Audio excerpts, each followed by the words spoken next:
Welcome back. So, what did we cover in Chapter 1? How was the access control framework? It's what we were looking at, trying to figure out how everything's going to come together. So, we covered what access control is, the principal functions of it, and how it works. What are the three stages? The logical access control, and what is the three authentication factors that are set up? That was what we tried to put together. So, what's the whole purpose of access control? Limiting who has access to our system, to our network, to our data. Even within the company, we want to make sure we keep our data secure from everyone, whether it's from someone inside the company. HR wants to keep their data separate.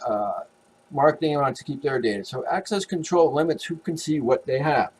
How do we go about it? We looked at, before they can get in, we had policies that we had to follow. Some of them were by federal law, some by state law, some by the industry. So we have that we want to make sure that we follow. We have procedures and tools on how we're going to protect it. So before we let anyone in, we wanted to make sure that we access control subjects, authorization and unauthorization, who has information. But basically the three major components, we want to identify who it is, make sure they say who they are. We authenticate who they are. That's checking how it is. And then after we check who they are and we authenticate it, then we are able to let them in.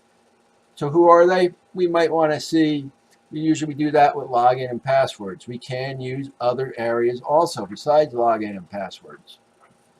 We can use a token or other information. Basically, we want to know who, what, when, where, why, and how. So who's getting into our system? What do they want? Or how are they going to get in? When are they going to get in? Where are they getting into? And this is what we want.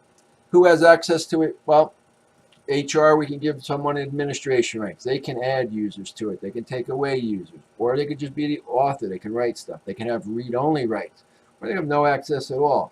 But depending on the level of who's in that department on what they want to do.